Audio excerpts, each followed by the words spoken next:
Hey, welcome back to the Disney Plus Everyday Challenge. And today we have The Wild. I wanted 5/25/77 to be Star Wars something. We had Star Wars yesterday.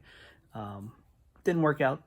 It would have been like winning the lottery if I'd actually gotten A New Hope. But yeah, that's the odds of that happening were slim to none. And I wasn't going to force it because I'm trying to keep the randomization of this whole thing pretty consistent.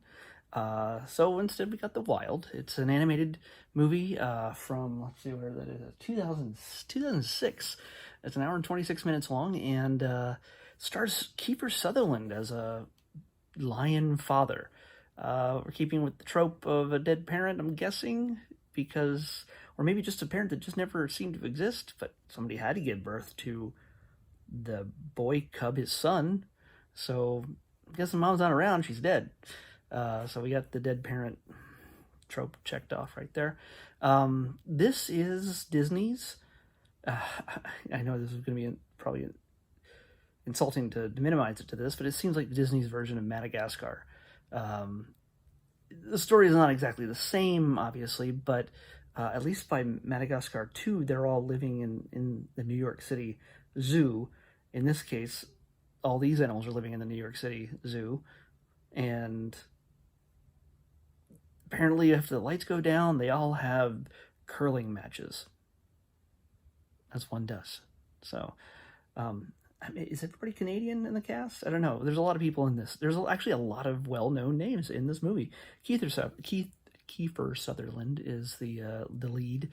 He plays Samson. He's a lion who tells these humongous stories of when he was in the wild and fighting down, facing down giant wildebeests that are 1,400 feet tall, things like that. He tells these big stories to impress his son and show him what a powerful beast he can be, and how his son can also become a beast like that. And he encourages him to roar, but his son has a little meow kind of roar, which is not very strong, and everybody kind of laughs at him. So he's feeling really down because he's not as tough as his cool kick-butt dad, who lived in the wild and knows how the world works. Well, beyond all the other stuff that goes on, let me introduce you to some of his friends. We got Jim Belushi as his squirrel friend, Benny. Eddie Izzard plays Nigel, a koala. Janine Garofalo is Bridget, a giraffe. So we already got like a lion and a giraffe from Madagascar. I guess we needed a hippo and a tiger, I guess, but we don't have those in this one. We also have Larry, played by Richard Kind, one of the great funny men. Colin Hay from Men at Work, lead singer of Men at Work, plays a flamingo. Just a little cameo. Later on, you see Patrick Warburton plays a wildebeest, and his boss, the leader of the wildebeest, is none other than William Shatner. So, yeah, it's great casting. I think they're underutilized. Eddie Izzard seems like I realize there's a script, but it feels like he ad-libbed, and maybe they animated around him. I don't know, animated around what he says. I don't know how that works necessarily. Most of his stuff was so very Eddie Izzard-ish that it seemed like it was ad-libbed, but who knows? Maybe it's all written for him. I have no idea. But I would think it also would be really tough to do that. But he also wasn't Eddie Izzard-ish enough, I think. I don't think he was outrageous. Again, it's a rated G or PG? It's rated G. Yeah, it's a rated G film, so you're not going to get the full Eddie Izzard in a G film when he's playing a koala. And there's surprisingly no off-color jokes or innuendo. There might have been a few things here and there that barely count as that, but yeah, no. Yeah, well, the basic plot is the son kind of runs away. Not that you can get far in the zoo, but he goes to a spot that somehow puts him inside a truck that like a garbage truck, I think, and it ends up being taken off into the ocean, and somehow his dad figures out that that's where he's going. That they all end up at the big water, and along the way they run into a number of different characters, including alligators in the sewers, and rabid poodles in a complete, and they even somehow all pile into a truck as well, nobody noticing. And they, you see a lion and a giraffe, they're all sticking their heads up out of the back of a truck, going through the middle of Times Square. Even it's in the middle of the night, seriously, there's no reason for it to be completely empty. They just did not animate it. I think there's maybe 2 animated humans in this entire movie. And one of them they scare off a boat, but there's literally every street is empty in New York City. So they were on a budget, at least, I think, for that part, for the effects. So they're basically, they make their way through the sewers, so they meet the alligators, and they find their way all the way, and the alligators have New York accents, very strong New York accents. Hey, what do you do? And, that kind of stuff, which is weird for alligators. Yeah, and then they follow the kid all the way to the wild, and wherever that, maybe it's an island. I think it is, because there's a volcano and they're trying to get animals off the island. So basically, I think the reason why that boat ended up there was that it was being sent to rescue animals and take them off the island before everything went kablooey.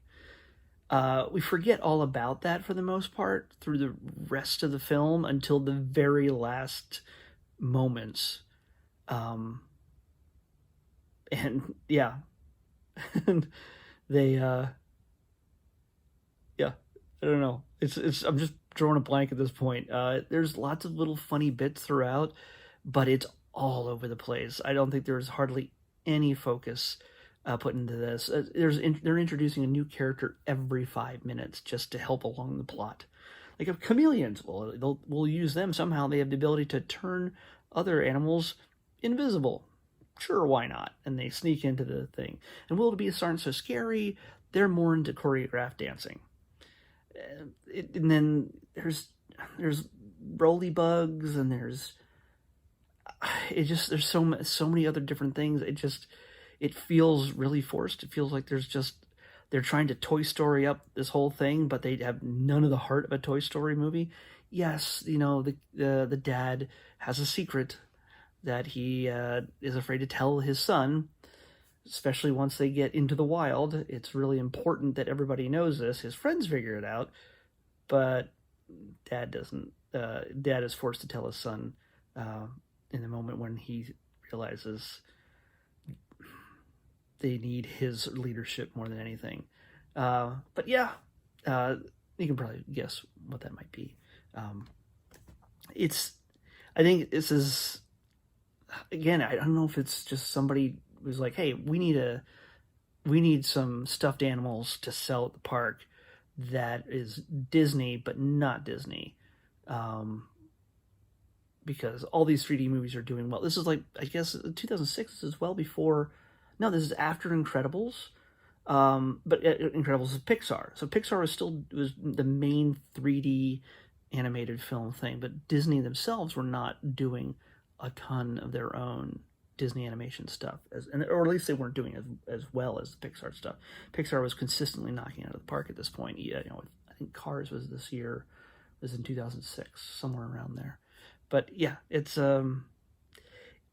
just feels like it's a forced cash in. They picked, like I said, they picked a great cast, and I believe Kiefer Sutherland as a lion. Stay away from my kid. He's got the voice of a lion. So, but yeah. Other than that, the movie just didn't grab me. There's, again, little funny bits here and there, but not enough to make me go, this is like one of my favorite movies of all time. No, it's never gonna get there. Like, you get that with every Pixar movie where you're like, where is it? Is this like my new favorite movie? With it, whenever you see a new Toy Story come out, although some people were really pissed about Toy Story 4, but it's still the idea that yeah, this was I think this was a toy cash-in for the most part that went nowhere. I don't think it really did well. It wasn't critically acclaimed, and I forgot it existed literally until I looked it up. So, unfortunately, nobody got their Disney fame out of this. Maybe they can try again some other time. Maybe in a Pixar film. Or now that all the Disney animated stuff, Frozen's and, all the other things are doing really well, onward, although that didn't stay in theaters very long due to the pandemic, but still, things are doing great with Disney. Anyway, let's pick tomorrow's movie. And, oh, come on. Okay. Good, I thought it tanked on me. Here we go. 161. Which is that? 161. No, I don't want that. No. Come on, 161. Actually, I was getting too wild with my swiping that it ended up in a different file. That's some... 161. I knew this number seemed familiar because we had the one that came right after it, and they have pretty much the same title. 161 is the original 1940s Fantasia. There we go. Fantasia. The original classic. Right here in the Disney Plus Everyday Challenge. And I'll see you back here tomorrow. And we'll talk about it. See you then.